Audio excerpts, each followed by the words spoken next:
Berfirmanlah Tuhan kepada Musa, Lihat, aku mengangkat engkau sebagai Allah bagi Firaun, dan Harun abangmu akan menjadi nabimu. Engkau harus mengatakan segala yang kuperintahkan kepadamu, dan Harun abangmu harus berbicara kepada Firaun, supaya dibiarkannya orang Israel itu pergi dari negerinya. Tetapi aku akan mengeraskan hati Firaun, dan aku akan memperbanyak tanda-tanda dan mujizat-mujizat yang kubuat di tanah Mesir. Bila mana Firaun tidak mendengarkan kamu, maka aku akan mendatangkan tanganku kepada Mesir dan mengeluarkan pasukanku, umatku, orang Israel, dari tanah Mesir dengan hukuman-hukuman yang berat. Dan orang Mesir itu akan mengetahui bahwa akulah Tuhan, apabila aku mengacungkan tanganku terhadap Mesir dan membawa orang Israel keluar dari tengah-tengah mereka. Demikianlah diperbuat Musa dan Harun, seperti yang diperintahkan Tuhan kepada mereka. Demikianlah diperbuat mereka. Adapun Musa 80 tahun umurnya, dan Harun 83 tahun, ketika mereka berbicara kepada Firaun. Dan Tuhan berfirman kepada Musa dan Harun, Apabila Firaun berkata kepada kamu, tunjukkanlah suatu mujizat, maka haruslah kau katakan kepada Harun, ambillah tongkatmu, dan lemparkanlah itu di depan Firaun, maka tongkat itu akan menjadi ular. Musa dan Harun pergi menghadap Firaun, lalu mereka berbuat seperti yang diperintahkan Tuhan. Harun melemparkan tongkatnya di depan Firaun dan para pegawainya, maka tongkat itu menjadi ular. Kemudian Firaun pun memanggil orang-orang berilmu dan ahli-ahli sihir, dan mereka pun, ahli-ahli Mesir itu, membuat yang demikian juga dengan ilmu mantera mereka. Masing-masing mereka melemparkan tongkatnya, dan tongkat-tongkat itu menjadi ular. Tetapi tongkat Harun menelan tongkat-tongkat mereka. Tetapi hati Firaun berkeras, sehingga tidak mau mendengarkan mereka keduanya, seperti yang telah difirmankan Tuhan. Berfirmanlah Tuhan kepada Musa, Firaun berkeras hati. Ia menolak membiarkan bangsa itu pergi. Pergilah kepada Firaun pada waktu pagi. Pada waktu biasanya ia keluar ke sungai. Nantikanlah dia di tepi sungai Nil, dengan memegang di tanganmu tongkat yang tadinya berubah menjadi ular. Dan katakanlah kepadanya, Tuhan, Allah orang Ibrani, telah mengutus aku kepadamu untuk mengatakan, biarkanlah umatku pergi, supaya mereka beribadah kepadaku di padang gurun. Meskipun begitu, sampai sekarang engkau tidak mau mendengarkan. Sebab itu, beginilah firman Tuhan.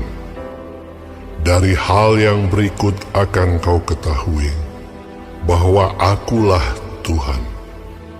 Lihat, dengan tongkat yang di tanganku ini akan kupukul air yang di sungai Nil, dan air itu akan berubah menjadi darah.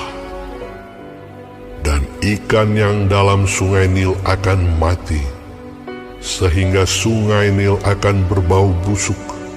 Maka orang Mesir akan segan meminum air dari sungai Nil ini. Tuhan berfirman kepada Musa, Katakanlah kepada Harun, ambillah tongkatmu, ulurkanlah tanganmu ke atas segala air orang Mesir, ke atas sungai, selokan, kolam, dan ke atas segala kumpulan air yang ada pada mereka, supaya semuanya menjadi darah. Dan akan ada darah di seluruh tanah Mesir, bahkan dalam wadah kayu dan wadah batu.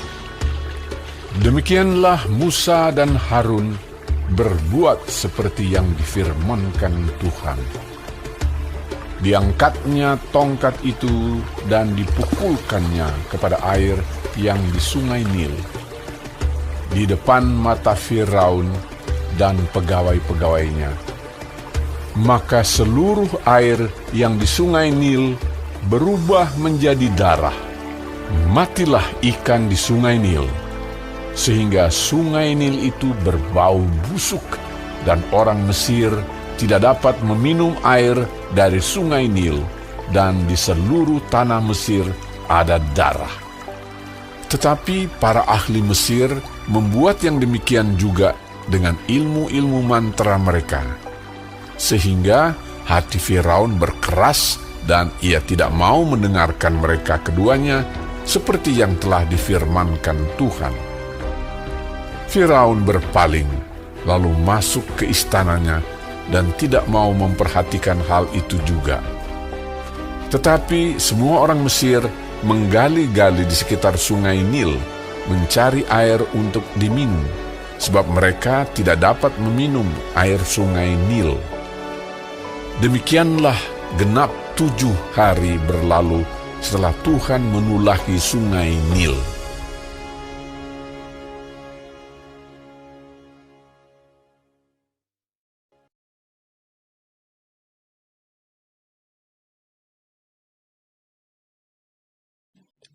Shalom semua jemaat Tuhan. Kembali kita di dalam pendalaman Alkitab Clear Sight. Sekarang kita sudah memasuki kitab Keluaran 7. Tuhan Yesus memberkati. Allah mengeraskan hati Firaun sebagai hukuman karena hatinya memang sudah keras dan menentang Allah. Allah bertindak berdasarkan prinsip ilahi yang berlaku bagi semua orang yang tidak bertobat.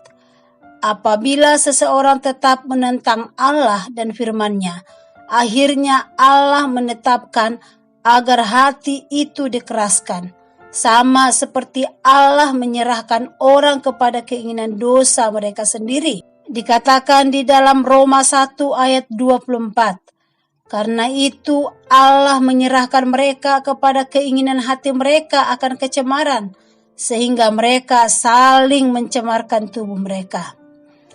Tongkat para ahli sihir Mesir yang berubah menjadi ular, suatu tindakan yang dilaksanakan oleh kuasa setan. Mesir benar-benar kecanduan pada sihir, okultisme, spiritisme, dan ilmu tenung sebagai agama mereka.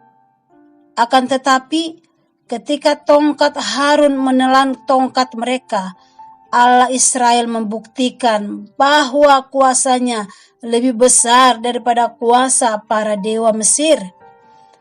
Pada hari-hari akhir zaman ini, sebelum Kristus datang kembali, iblis akan memamerkan mujizat-mujizat melalui para pendeta palsu di kalangan gereja dan melalui antikris. Tulah-tulah itu dilaksanakan untuk menetapkan iman Israel dan meyakinkan mereka akan kuasa, kasih, dan keunggulan Allah. Setelah itu Israel diwajibkan untuk menceritakan kepada anak-anak mereka mengenai peristiwa-peristiwa ini supaya mereka dapat melayani Tuhan sebagai Allah. Tulah-tulah itu menunjukkan kuasa Allah atas dewa-dewa Mesir dan demi umatnya. Tulah itu merupakan hukuman ilahi atas Mesir dan dewa mereka, supaya memaksa Firaun membiarkan umat Allah pergi. Tulah pertama dijatuhkan, tulah air menjadi darah, menggerogoti sendi kehidupan bangsa Mesir. Sungai Nil yang selama ini disembah sebagai salah satu dewa umat Mesir tidak berfungsi. Sungai Nil adalah sumber air minum dan sekaligus sumber makanan karena ikan yang hidup di sana. Kadang Tuhan memakai bencana untuk menyadarkan manusia bahwa mereka tidak bisa menolak Allah dalam hidup mereka. Anak-anak Tuhan pun tidak jarang harus dicambuk dengan penderitaan agar hidup kita sungguh-sungguh mengandalkan Tuhan, bukan kekuatan, bukan hikmat kita sendiri. Menyadari kedaulatan Tuhan atas hidup kita, menundukkan diri, taat pada cara yang Tuhan terapkan dalam hidup kita. Amin. Tuhan Yesus memberkati.